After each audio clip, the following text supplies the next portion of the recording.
Hey everybody, Jeff, your executive gardener. Happy holiday season to everybody around the world.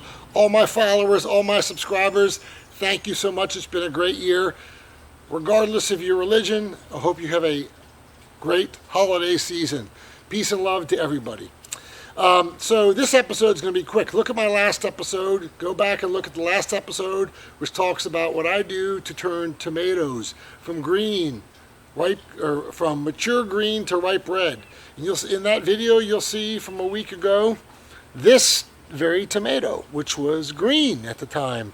Now it's ripe. It's a beautiful red. And I'll show you what I'll talk about it again at the end of this episode, excuse me. But you can look at the previous video.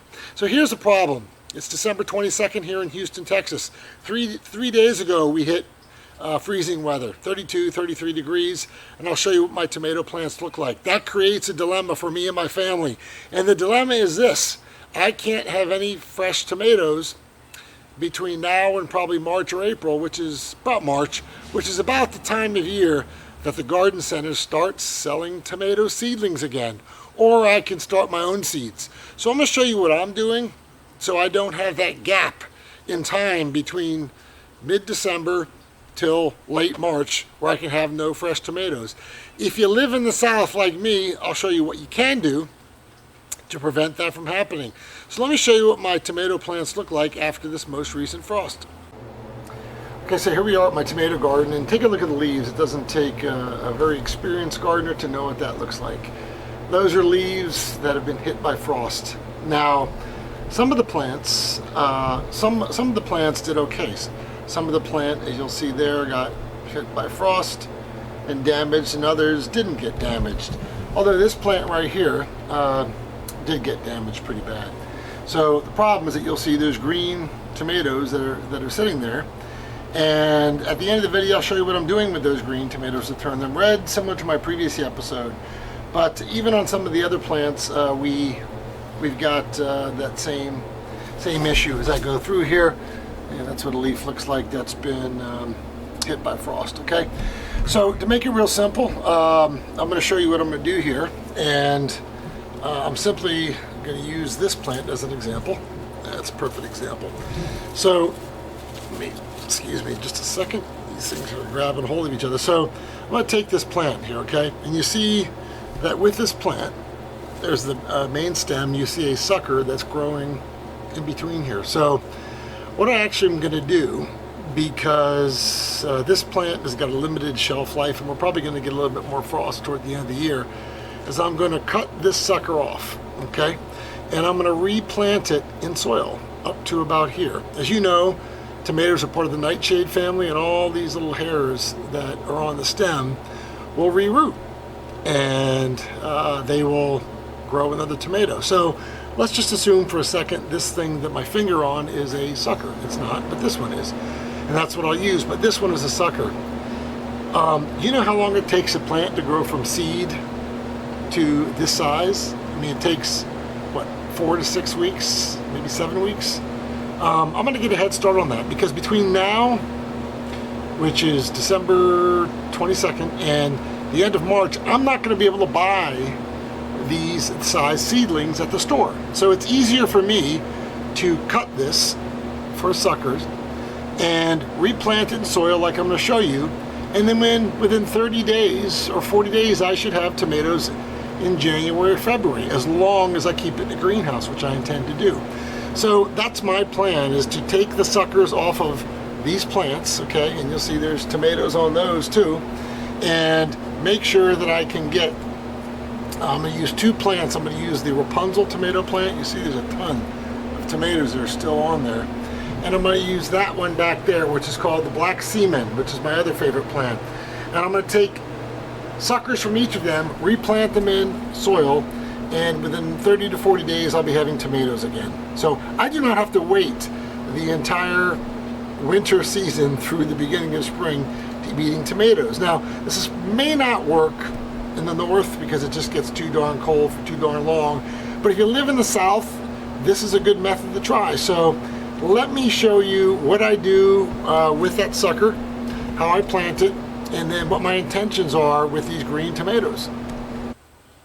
All right, so we're back. Let me show you what I'm doing here. So I showed you a picture of what the sucker looked like, and I took about 5 suckers off and I replanted them in these little pots, okay?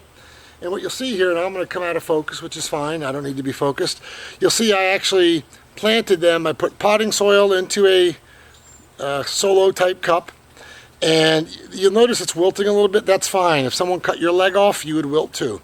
So what you want to do is you want to plant it, and in this cup, the stem goes down to about here, okay? See that? It goes about 2/3 down. So all these hairs that are on this plant will reroot, and it'll start growing roots again. Now what I recommend to do is when you cut the sucker off your plant and put it into a solo type cup, keep it in the dark for a day or two. It needs time to recover. This wilted plant will come back. Part of it's not wilted, but some is wilted. But again, if someone cut your arm or leg off, you'd probably be wilted too. Let me put this down.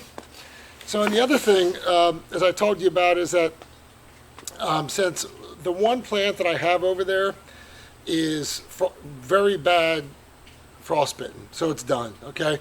The problem is I have several green tomatoes still on it that are pretty much mature green, but they're not red because it's been too cool. So I talked about this in the last episode. What I'm simply going to do is I'm going to take a box, okay? Let me show you inside this box what I have. This will help you move it along too, so hope I can hold it up. You see I have about 5 or 6 green tomatoes. This is the ripe tomato, which came out of this box from last week. In addition, in this box I do have a banana, and I do have an apple. The reason I have those is that they do produce ethylene gas, which helps these green tomatoes go from green to red, okay? And they will only go green to red once they're mature green, okay? So what I'm going to simply do is seal the box. I'm going to put some newspaper in it, seal it, keep it inside where it's 72 degrees, and then within 7 to 10 days, those green tomatoes will go red. So the only thing left, and I'm going to show you real time, let me grab the cameras, I'll show you what you will need as the last step to put these in, because even still in the south it does get cold at night. It can get to 30 or 40 degrees at night. Your tomato plant will die, okay? In addition, keep in mind your tomato plant, the tomatoes will not go from mature green to ripe red without it being 60 to 70 degrees at night. So I'm going to show you, like I showed you in a previous episode, and this is real time. Let me take the camera and show you what you'll need here, okay? Excuse me for the motion sickness, but this is live, it's real time, it's not recorded. So as we walk back here, you'll see what I have. I bought this flower house at Lowe's for, I believe, $35, 3x3. It works really well.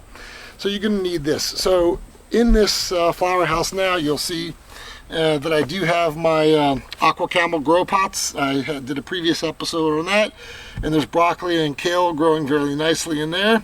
I'm going to get another one, and I'm going to put those tomato seedlings in there because it's pretty interesting. This little thing, it's got a screen on it, as you'll see, and it's got a thing that'll seal, but during the day I left a thermostat in here. In the winter it got to 78 degrees during the day, to 80 degrees during the day. At night, believe it or not, it stays above 55, 60 degrees, which is perfect for tomatoes. So you're going to need something like this. Now, again, this is called the Flower House 3x3. I believe it's $35 at Lowe's. I would get it, folks, because without this, I cannot grow tomatoes because I do not have indoor grow lights. It's a lot of work, and my wife wouldn't permit grow lights in the house. And the reason I like this is it takes up very little room. And when you're done with it, you can fold it up and put it away, okay? Unless you have an acre or two, you can certainly get a big greenhouse. And of course, that'll cost you several thousands of dollars to do, but $35 allows me to have tomatoes all season long. This is the last thing you'll need to move those seedlings that were the suckers from the plants so you can have tomatoes. So my plan is to have cherry tomatoes and then the black seaman tomatoes between now and the end of March. So I will not have a gap in tomatoes this winter season. So I encourage some of you to do it. It's very affordable to do. The affordability is that you cut the sucker off the plant. That doesn't cost you anything. You don't have to wait the time from the seed to grow to a seedling. You've skipped 6 to 7 weeks. And the tent's probably the most expensive thing, $35. But and then use whatever pot and potting soil you want. Anyway, that's what I'm going to be doing to keep myself from missing out on juicy red tomatoes during the summer, during the winter when we happen to get some frost here a few days in the south. Again, hope everybody has a great holiday season wherever you're watching this around the world. Thanks for being a subscriber. If you're not a subscriber, please subscribe to my channel. Tune in. We have great stuff every week. Take care. Till next time. Bye.